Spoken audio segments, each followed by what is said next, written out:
নির্বাচন বানচাল করতে পিআরের দাবিতে আন্দোলন করছে কিছু দল।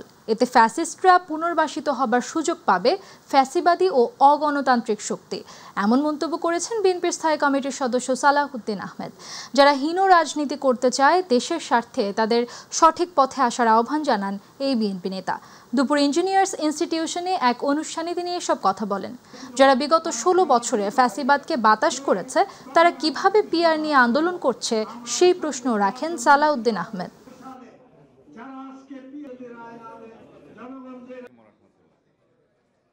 জনগণের জন্যই সংবিধান, সুতরাং জনগণ সেই সংবিধান পরিবর্তন করবে জনগণের চাহিদা অনুযায়ী, সমাজের চাহিদা অনুযায়ী, যুগের চাহিদা অনুযায়ী, জনকল্যাণকে সামনে রেখে।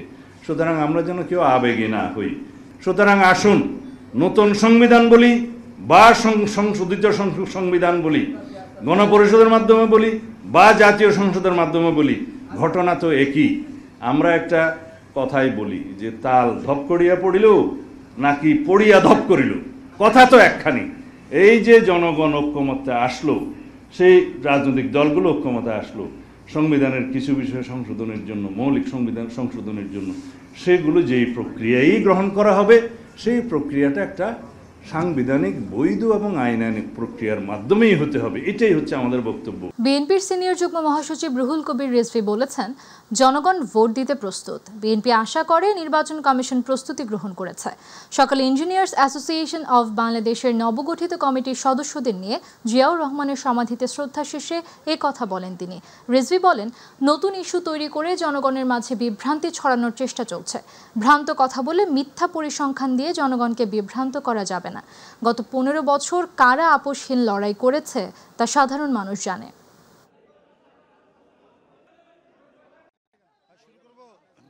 দেখুন, এটা নির্বাচন কমিশন জানাবে।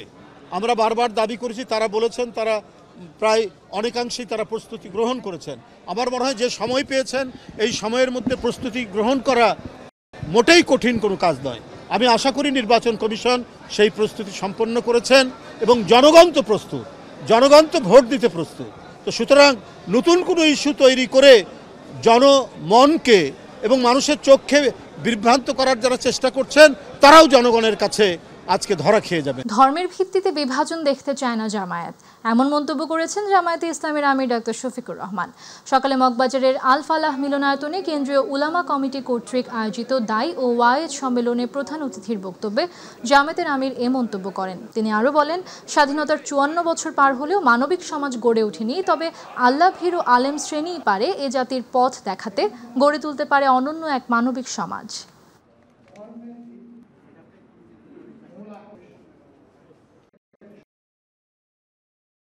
সমাজ একটা দায়িত্বশীল সমাজ হিসাবে এবং একটা সুন্দর সমাজ হিসাবে আমরা সমাজকে পাই। কাজে জাতি তো সংকটে আছে। এই সংকটে কোরআন এবং সুন্নাহর আলোকে ওলামায়ে কেরাম যদি জাতিকে পথ দেখান, আশা করা যায় যে জাতি পথ পাবে এবং উপকৃত হবে। জাতি এটাই আপনাদের কাছে প্রত্যাশা করে। জাতি চায় যে ইসলামের মৌলিক বিষয়ে, জাতীয় জীবনের প্রয়োজনীয় বিষয়ে ওলামায়ে কেরাম ঐক্যবদ্ধ থাকবেন। এটা জাতির প্রত্যাশা। কিন্তু এর ব্যতিক্রম হতে পারে। ব্যতিক্রমকে মেনে নিয়ে সহনশীল হতে হবে। পরস্পরের বিরুদ্ধে কোনো ধরনের আত্মঘাতী ঝগড়ায় লিপ্ত হওয়া যাবে না। সংস্কার, গণভোটের মাধ্যমে জুলাই জাতীয় সনদের বাস্তবায়ন সহ 6 দফা দাবিতে কর্মসূচি ঘোষণা করেছে খেলাফত মজলিস। রাজধানীর ইঞ্জিনিয়ারিং ইনস্টিটিউট এ দলটির মহাসচিব ডক্টর আহমদ আব্দুল কাদের এ কর্মসূচি ঘোষণা করে। ঘোষণা অনুযায়ী 5 থেকে 9 অক্টোবর গণসংযোগ, 10 তারিখ ঢাকা সহ বিভাগীয় শহরে গণমিছিল, 12 অক্টোবর সকল জেলা প্রশাসকের মাধ্যমে প্রধান উপদেষ্টা বরাবর স্মারকলিপি প্রেরণ করবে দলটি।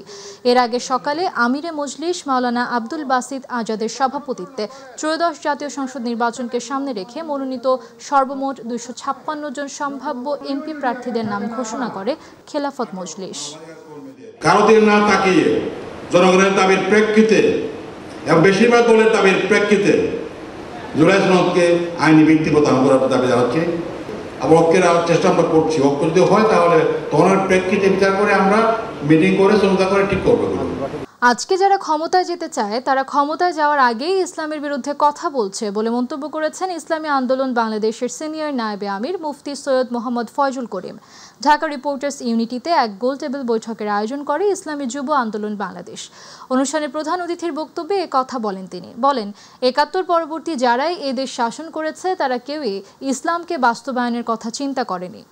যদি ৪৭-এ আমরা আলাদা না হতাম, কিয়ামত পর্যন্ত আন্দোলন করতে পারতেন, কিন্তু কোনোদিন স্বাধীনতা অর্জন করতে পারতেন। আমাদের প্রত্যেকের মাথার মধ্যে রাখা দরকার, আমি একজন মুসলমান। আমি মুসলমান হিসাবে যদি আমাকে পরিচয় দেই তাহলে এদের স্বাধীন হবে। আর যদি মুসলমান হিসেবে পরিচয় না দেন, আমেরিকা দখল করবে কতক্ষণ চীন তাদের থিওরি নিয়ে আসবে, কত রাশিয়া তাদের থিওরি নিয়ে আসবে, আর ভারত তো তার আদর্শ বাস্তবায়নের চেষ্টা চলছে। কিন্তু আমি যখন মুসলমান থাকবো, ভারত আমাকে এখানে কোনো অবস্থাতেই স্থান করতে পারবে না। আগামীকাল থেকে সচিবালয়ে সম্পূর্ণভাবে নিষিদ্ধ হচ্ছে একবার ব্যবহার্য প্লাস্টিক বা সিঙ্গেল ইউজ প্লাস্টিক। প্রবেশপথে হবে চেকিং, পলিথিন বা প্লাস্টিক পাওয়া গেলে রোধ করা হবে তার ব্যবহার। প্লাস্টিকের বদলে দেওয়া হবে কাগজের ব্যাগ। আজ পরিবেশ, বন ও জলবায়ু পরিবর্তন মন্ত্রণালয়ের জনসংযোগ কর্মকর্তা দীপঙ্কর বর প্রেস বিজ্ঞপ্তিতে এ তথ্য জানান। পরিবেশ ও জনস্বাস্থ্যের জন্য মারাত্মক হুমকি তৈরি করা এসব পণ্য বন্ধে অনুসরণীয় উদাহরণ সৃষ্টি করতে সরকার এ পদক্ষেপ নিয়েছে বলেও জানান এই কর্মকর্তা। প্রবেশপথ সহ সচিবালয়ের বিভিন্ন জায়গায় সচেতনতার জন্য বোর্ড বসানো হয়েছে জানিয়ে তিনি বলেন, পুরো বিষয়টি পর্যবেক্ষণে মনিটরিং টিম কাজ করছে। রোববার থেকে সচিবালয়কে এসইউপি মুক্ত করতে সংশ্লিষ্ট সকলের সহযোগিতা কামনা করা হয়েছে বলেও বিজ্ঞপ্তিতে উল্লেখ করা হয়। ভাষা সংগ্রামী, প্রাবন্ধিক ও রবীন্দ্র তত্ত্বাচার্য আহমদ রফিকের প্রতি শেষ শ্রদ্ধা জানিয়েছেন সর্বস্তরের মানুষ। বেলা ১১টার দিকে তার মরদেহ কেন্দ্রীয় শহীদ মিনারে নেওয়া হলে সেখানে ভাষা, সাহিত্য ও সংস্কৃতি প্রেমীরা সারিবদ্ধভাবে দাঁড়িয়ে তাকে শেষ শ্রদ্ধা জানান। শ্রদ্ধা নিবেদনের পর আহমদ রফিকের শেষ ইচ্ছা অনুযায়ী তার মরদেহ বারডেম হাসপাতালে দান করা হয়। শিমুল খানের রিপোর্ট। ঢাকার কেন্দ্রীয় শহীদ মিনারে ভাষা সৈনিক কবি আহমেদ রফিকের মরদেহে শেষ শ্রদ্ধা জানিয়েছেন সর্বস্তরের মানুষ। বেলা ১১টার পর সাংস্কৃতিক বিষয়ক মন্ত্রণালয়, বাংলা একাডেমি সহ বিভিন্ন সরকারি ও বেসরকারি সংস্থার পক্ষ থেকে ফুল দিয়ে তাকে শ্রদ্ধা জানানো হয়। নানা দিক থেকে তিনি আজীবন যুক্ত থেকেছেন, বিশেষত লেখক হিসেবে, চিকিৎসক হিসেবে নানা দিক থেকে তিনি ভূমিকা রাখার চেষ্টা করেছেন। ভাষা আন্দোলন যে কেবল ঢাকার শহরের একটা আন্দোলন ছিল না, সারা বাংলাদেশের তখনকার জনপদের লক্ষ লক্ষ কোটি কোটি মানুষের যে একটা প্রাণের আকুতি, তার চিন্তা গবেষণার মধ্য দিয়ে ভাষা আন্দোলনের নতুন মাত্রা তিনি হাজির করেছিলেন। শ্রদ্ধা নিবেদনের পর আহমেদ রফিকের শেষ ইচ্ছা অনুযায়ী তার মরদেহ বারডেম হাসপাতালে দান করা হবে বলে জানিয়েছেন আহমেদ রফিক ফাউন্ডেশন। মেডিকেল শিক্ষার্থীদের প্রশিক্ষণ ও গবেষণার জন্য তিনি মরণোত্তর দেহ দান করে গেছেন। উনি যে স্বপ্ন দেখেছিলেন, এখন আমাদের একটাই কাজ হবে সেই স্বপ্ন নিয়ে পথ চলা। আর সেই স্বপ্ন যেন আমরা ঠিকঠাক মতো পালন করতে পারি, সেজন্য আপনারা আমাকে দোয়া করবেন, আমাদের সবাইকে এবং আপনারাও আমাদের সাথে থাকবেন। ভাষা আন্দোলনের ইতিহাসবিদ, গবেষক ও লেখক হিসেবে আহমেদ রফিক শতাধিক গ্রন্থ রচনা ও সম্পাদনা করেছেন। ২১ পদক, বাংলা একাডেমি পুরস্কার সহ বহু সম্মাননা পেয়েছেন তিনি। দুই বাংলার রবীন্দ্র চর্চায় অনন্য অবদানের স্বীকৃতি হিসেবে কলকাতার টগর রিসার্চ ইনস্টিটিউট তাকে রবীন্দ্র তত্ত্বাচার্য উপাধিতে ভূষিত করে। তিনি জীবনের শুরুতে ভাষা সংগ্রামী ছিলেন, ইলামৈত্র জেলখানায় থাকতে তাকে সহায়তা করেছেন এবং পরবর্তীতে তিনি সাহিত্য বেছে নিলেও এই সাহিত্য ছিল প্রকৃতপক্ষে গণমানুষের সাহিত্য। ওনারা সবসময়ই আমাদের চলার শক্তি এবং অনুপ্রেরণার উৎস ছিলেন এবং এখনও আছেন। আমরা কখনো চাইবো না যে ওনারা চলে যান। গত বৃহস্পতিবার রাত 12:12 বারডেম হাসপাতালে চিকিৎসাধীন অবস্থায় এই ভাষা সংগ্রামী শেষ নিঃশ্বাস ত্যাগ করেন। শিমুল খান, মাই টিভি, ঢাকা। মাদারীপুরের কালকিনিতে আড়িয়ালখা ও পালরদি নদীর পানি কমার সাথে সাথে শুরু হয়েছে ভয়াবহ ভাঙন। ইতিমধ্যে বিলীন হয়ে গেছে ঘরবাড়ি, ফসলি জমি, বিদ্যুতের খুঁটি আর দোকানপাট। নদীর পাড়ে বসবাসরত মানুষ এখন আতঙ্কে দিন কাটাচ্ছেন, কখন যেন নদী গিলে নেয় তাদের শেষ সম্বলটুকু। প্রতিনিধি জিয়াউদ্দিন লিয়াকতের রিপোর্ট, জানাচ্ছেন শামস তাবরিজ উচ্ছ্বাস। কালকিনি উপজেলার উপর দিয়ে প্রবাহিত আড়িয়াল খাঁ ও পালরদি নদীর পানি কমতে থাকায় রাক্ষসী হয়ে উঠেছে নদীগুলো। সিডিখান ইউনিয়নের নতুন চর, দৌলত খাঁ এবং পৌরসভার ভাগদি এলাকায় ইতিমধ্যে নদীগর্ভে বিলীন হয়ে গেছে প্রায় ৩০ থেকে ৪০টি ঘরবাড়ি ও শত শত বিঘা ফসলি জমি। বসতভিটা হারিয়ে কেউ আশ্রয় নিয়েছে রাস্তার ধারে, কেউ বা বাঁধের পাশে। আর যারা এখনো টিকে আছেন তারাও নদী ভাঙন আতঙ্কে ঘুমাতে পারছেন না। ক্ষতিগ্রস্ত এলাকাগুলোতে ভেঙে যাচ্ছে ফসলি জমি, বাজার, মসজিদ, এমনকি শিক্ষা প্রতিষ্ঠানের অবকাঠামো। এই নদী গর্ভে 7 বিঘা জমি অলরেডি চলে গেছে। এখানে 70-80 ঘর ছিল, সব ঘর নদীতে নিয়ে গেছে। আমাদের এই মসজিদটা এখানে ছিল, মসজিদটা আমরা এখান থেকে অন্যত্র সরাই নিছি ভাঙ্গে যাওয়ার কারণে, আবারও ভাঙতে ভাঙতে সেই মসজিদ পর্যন্ত চলে যাইতেছে। নদী ভাঙনে নিঃস্ব হওয়া পরিবারগুলো সরকারের কাছে দ্রুত ও স্থায়ী সমাধান চায়। ইতিমধ্যে স্থানীয়রা মানববন্ধন করে প্রশাসনের দৃষ্টি আকর্ষণ করেছেন। তারা বলছেন শুধু প্রতিশ্রুতি নয়, প্রয়োজন বাস্তবমুখী পদক্ষেপের। আমাকে বাড়ি সব কিছু ভাঙ্গে চিরা নদীতে লয়ে গেছে, আমাকে থাকার কোনো স্থান নাই। আরো 20 থেকে 25টা ঘর যে কোনো মুহূর্তে বিলীন হয়ে যেতে পারে। সরকারের প্রতি আমাদের আকুল আবেদন, যাতে যত তাড়াতাড়ি আমাদের জিওবাগ ফলাইয়া নদী ভাঙনটা প্রতিরোধ করা হয়। বিষয়টি সংশ্লিষ্ট কর্তৃপক্ষকে জানানো হয়েছে, দ্রুত ব্যবস্থা নেওয়া হবে বলে জানিয়েছে উপজেলা প্রশাসন। যেসব জায়গায় নদী ভাঙন হয়েছে সে বিষয়ে আমি দ্রুতই জেলায় পানি উন্নয়ন বোর্ডের কর্মকর্তারা যারা আছেন তাদের সাথে যোগাযোগ করব এবং পাশাপাশি যে সকল ক্ষতিগ্রস্ত পরিবার রয়েছে তাদেরকে শুকনা খাবার সরবরাহের মতো যে কর্মকাণ্ডগুলো আছে সেগুলো গ্রহণ করব। তবে এলাকাবাসীর দাবি কেবল আশ্বাস নয়, প্রয়োজন নদীতে দ্রুত জিও ব্যাগ ফেলা ও স্থায়ী বাঁধ নির্মাণ সহ কার্যকর পদক্ষেপ। শামস তাবরিজ উচ্ছ্বাস, মাই টিভি নিউজ ডেস্ক। বাংলাদেশ জাতীয় শিশু কিশোর সংগঠন ফুলকুড়ি আসরের 51তম প্রতিষ্ঠা বার্ষিকী উদযাপন করা হয়েছে। সারা দেশ থেকে আগত 2 সহস্রাধিক শিশু কিশোর, অভিভাবক ও শুভাকাঙ্ক্ষীদের নিয়ে উৎসব মুখর পরিবেশে দিনটি পালন করেন ফুলকুড়ি। বাংলাদেশ শিশু একাডেমিতে বর্ণাঢ্য আয়োজনে পালন করা হয় সংগঠনটির প্রতিষ্ঠা বার্ষিকী। শিমুল খানের রিপোর্ট।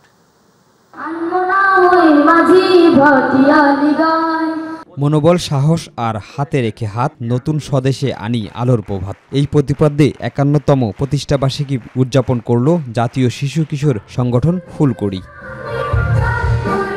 সারা দেশে শিশু কিশোরদের সুপ্ত প্রতিভা বিকাশে ফুলকুড়ি আসরের আদর্শ ও উদ্দেশ্য যেন সফল হয়, এমন প্রত্যাশা অনুষ্ঠানে আগত সুধীজনদের।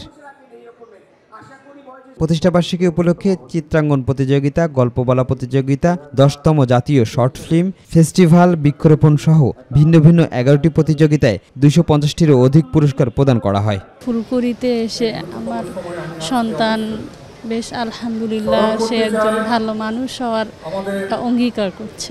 অনুভূতি বলতে যে কি অনেক ভালো লাগছে, আবার একটু দুঃখ হচ্ছে আমার ভাই আছে, হতে পারেনি। আমি একটা প্রতিযোগিতা দিয়েছিলাম ফুলকুড়িতে, সেখানে আমি চান্স পেয়েছি।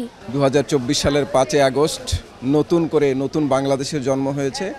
এই বাংলাদেশকে গড়ার যে প্রত্যয়, এই প্রত্যয় নিয়ে ফুলকুড়ি আসর কাজ করছে। এ সময় জুলাই আগস্ট অভ্যুত্থানে হেলিকপ্টার থেকে গুলি চালিয়ে শিশু হত্যার স্মৃতিচারণ করা হয়। সারা দেশ থেকে যারা এসছে তারা সে একই মন্ত্রে উজ্জীবিত, তারা গড়ার কথা বলছে এবং বিভিন্ন বিষয়ে যে পুরস্কার বিতরণ করা হয়েছে সেখানে বিভিন্ন কর্ম সম্পাদনের কারণেই তারা পুরস্কৃত হয়েছে।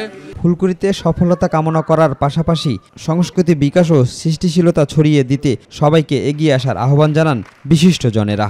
আমরা আমাদের শৈশব এবং আমাদের সময়টা যেভাবে পার করেছি, এখনকার সময়টা কিন্তু তেমন না, এবং মন্দটুকুকে প্রতিষ্ঠা না হতে দেওয়ার জন্য একটা প্রচেষ্টা রাখা, এবং এই কাজটাই কিন্তু ফুলকুড়ি অত্যন্ত দক্ষতার সাথে করে আসছে। শিমুল খান, মাই টিভি, ঢাকা। ভোলার মেঘনা এবং তেঁতুলিয়া 22 দিনের মাছ ধরা নিষেধাজ্ঞা চলছে। মধ্যরাত থেকে নিষেধাজ্ঞা শুরু হয়েছে। আজ সকাল থেকে মেঘনা তেঁতুলিয়ার বিভিন্ন মাছ গাছগুলোতে ঘুরে দেখা গেছে জেলেরা তাদের মাছের ডালা সহ সকল কিছু পরিষ্কার পরিচ্ছন্নতায় ব্যস্ত সময় পার করছে। তবে এবার ইলিশের কাঙ্ক্ষিত দেখা না পাওয়ায় হতাশ হয়ে পড়েছেন জেলেরা। মৎস্য বিভাগ বলছে এই নিষেধাজ্ঞার মধ্যে জেলেদের দেওয়া হবে সরকারের পক্ষ থেকে 25 কেজি করে চাল। জেলেরা বলছেন এবার ইলিশের তেমন একটা দেখা না পাওয়ায় ঋণগ্রস্ত হয়ে পড়েছেন তারা। ঢাকা আরিচা মহাসড়কে ডাকাতি প্রস্তুতিকালে 5 জনকে গ্রেপ্তার করেছে পুলিশ। রাতে গোপন সংবাদের ভিত্তিতে ডাকাতি প্রস্তুতিকালে বাথুলি থেকে তাদের গ্রেপ্তার করা হয়। এ বিষয়ে ধামরাই থানার ওসি মনিরুল ইসলাম জানান, আসামিরা দীর্ঘদিন যাবৎ দেশের বিভিন্ন জায়গায় চুরি, ডাকাতি, ছিনতাই, অপহরণ, মুক্তিপণ সহ বিভিন্ন অপকর্মের সাথে জড়িত। তাদের বিরুদ্ধে বিভিন্ন থানায় একাধিক মামলা রয়েছে। তাদের 7 দিনের রিমান্ড চেয়ে আদালতে পাঠানো হয়েছে। 63 বছরের পুরনো নওগাঁ পৌরসভার অধিকাংশ সড়ক ভাঙাচোরা, খানাখন্দ আর গর্তে ভরা। জলাবদ্ধতা, নর্দমে ব্যবস্থা বেহাল, নেই সড়কপাতিও। নিয়মিত কর পরিশোধ করেও নাগরিক সুযোগ সুবিধা থেকে বঞ্চিত হচ্ছেন পৌরবাসী। পৌর সুযোগ সুবিধা বাড়ানো সহ সমস্যা সমাধানের দাবি পৌরবাসীর। প্রতিনিধি আবু বকর সিদ্দিকের তথ্যচিত্রে আরও জানাচ্ছেন ইলিয়াস মাতবর। নওগাঁ পৌরসভার বিভিন্ন সড়কে ইট, বালু ও খোয়া উঠে বড় বড় গর্তের সৃষ্টি হয়েছে। বিভিন্ন সময় সমাধান চেয়ে জনপ্রতিনিধিদের কাছে ধর্ণা দিলেও সমাধান হয়নি কোনো কিছুর। নিয়মিত কর পরিশোধ করলেও কোনো সুবিধাই পাচ্ছেন না বলে জানান সাধারণ মানুষ। তাদের দাবি, জনপ্রতিনিধিরা শুধু ভোটের আগে নানা রকম সুযোগ সুবিধার আশ্বাস দিলেও কার্যত কোনো ব্যবস্থা গ্রহণ করে না। রাস্তা খুব ভাঙাচোরা রাস্তা, চলাফেরা খুব কষ্ট, যাওয়া যায় না, আসা যায় না। অনেক লোক তাই ওই রাস্তার ভয়েও তাই যেতে চায় না। আর আমরা যা গাড়ি চালায় রোজগার করি, মেয়াখারেক দিতেই চলে যায়, নিজের খাওয়া দাওয়া বাদ। একবারে ব্যবহারের অযোগ্য একবার হয়ে গেছে। এত পানি জমে আমাদের গাড়ি ভিজে যাচ্ছে, যাত্রী পড়ে যাচ্ছে এবং আমরা খুব সমস্যার মধ্যে পড়ে গেছি। আমাদের একটাই দাবি যে এই রাস্তাটা ভালো করা হোক, সুন্দর করা হোক এবং অতি তাড়াতাড়ি করা হোক। এদিকে খুব অল্প সময়ের মধ্যে সমস্যা সমাধানের আশ্বাস দিলেন প্রশাসক। আশপাশের যে রাস্তাগুলো আছে, কানেক্টিং রোডগুলো, এই রোডগুলো খুবই খারাপ অবস্থায় আছে এবং আসার খবর হলো ইতিমধ্যে অনেকগুলো রাস্তা, মোট 11টি রাস্তার টেন্ডার হয়েছে। অপরদিকে পৌর সুযোগ সুবিধা বাড়ানো সহ দ্রুত পৌর কর কমিয়ে সমস্যা সমাধানের দাবি সংশ্লিষ্টদের। ইলিয়াস মাতবর, মাই টিভি। দর্শক, সংবাদ শেষ করবে একটি ভিন্ন খবর দিয়ে। এখন আর শুধু মোবাইল আসক্তি নয়, রোবোটিক্স নিয়েও ব্যস্ত হয়ে উঠছে দেশের শিশু কিশোরেরা। চুয়াডাঙ্গার দর্শনা সরকারি কলেজের একাদশ শ্রেণীর শিক্ষার্থী জাহিদ হাসান জিহাদ উদ্ভাবন করেছেন একটি বহুমুখী রোবট, যা বোমা নিষ্ক্রিয়করণ থেকে শুরু করে অগ্নি নির্বাপন, সীমান্ত নজরদারি, এমনকি বন্যপ্রাণী নিয়ন্ত্রণেও কার্যকর ভূমিকা রাখতে সক্ষম। তার এই উদ্ভাবন শুধু দেশে নয়, আন্তর্জাতিক অঙ্গনেও কুড়িয়েছে ব্যাপক প্রশংসা। প্রতিনিধি আসিম সাইদের তথ্যচিত্রে বিস্তারিত জানাচ্ছেন জুবাইর রহমান। ছেলেবেলা থেকেই রোবট নিয়েছিল জিহাদের গভীর কৌতূহল। স্বপ্ন ছিল রোবোটিক্সের মাধ্যমে মানুষের জীবনকে সহজ করা। সেই স্বপ্ন আজ রূপ নিয়েছে বাস্তবে। হেক্সাগার্ড রোভার নামের এই রোবটটি তৈরি করা হয়েছে স্টেইনলেস স্টিলে, যা 1300 ডিগ্রি সেলসিয়াস পর্যন্ত তাপ সহ্য করতে পারে। রয়েছে ধোঁয়াভেদকারী thermal camera, gas sensor, night vision ও লাইভ ট্র্যাকিং সিস্টেম। যেখানে মানুষ যেতে পারে না, সেখানে রোবট ছুটে যাবে আগুন নেভাতে, আটকে পড়া মানুষকে উদ্ধার করতে। রোবটটিতে আছে 6 DOF mechanical arm, metal detection ও সিগন্যাল জ্যামিং সিস্টেম, যা বিস্ফোরক শনাক্ত ও নিষ্ক্রিয় করতে সক্ষম। শিল্প কারখানার নিরাপত্তা নিশ্চিত, বিষাক্ত গ্যাস শনাক্ত ও জরুরি সরঞ্জাম পৌঁছে দিতেও এটি কার্যকর। বন্যপ্রাণী নিয়ন্ত্রণে ট্র্যাঙ্কুইলাইজার ইনজেকশন, আবার কৃষিক্ষেত্রে মাটি আর্দ্রতা পরিমাপ, সেচ ও ফসল মনিটরিং সবকিছুই সম্ভব হেক্সাগার্ড রোভারের মাধ্যমে। যুদ্ধ কিংবা দুর্যোগ, ওষুধ, খাবার পানি পৌঁছে দেওয়ার কাজেও পারদর্শী এই রোবট। দূরে কোথাও বিস্ফোরক দ্রব্য আছে কিনা সেটা শনাক্ত করতে পারবে। পাশাপাশি আগুন নিয়ন্ত্রণের ক্ষেত্রে সাধারণ মানুষ যে জায়গায় পৌঁছাতে পারে না, সেই জায়গায় এই রোবটটি সহজে সেই জায়গায় পৌঁছিয়ে আগুন নিয়ন্ত্রণ করতে সম্ভব হবে। গত বছর তার উদ্ভাবিত ট্রেন সিকিউরিটি সিস্টেম জাতীয় পর্যায়ে প্রশংসা কুড়িয়েছিল। এরপরই গঠন করেন Chuadanga science and robotics club, যেখানে 1 বছর ধরে নিরলস পরিশ্রম করে বানান হেক্সাগার্ড রোভার। আমার নেশা ছিল যে আমি দেশের জন্য কিছু করব, নতুন নতুন প্রজেক্ট আবিষ্কার করব এবং সেটার মাধ্যমে মানুষের যে সমস্যা আছে সেটাকে সমাধান করব। একটা মানুষকে উদ্ধার করে তার সাথে লাইভ কমিউনিকেশন করতে পারবে এবং লাইভ ভিডিও ট্রান্সফারেশনের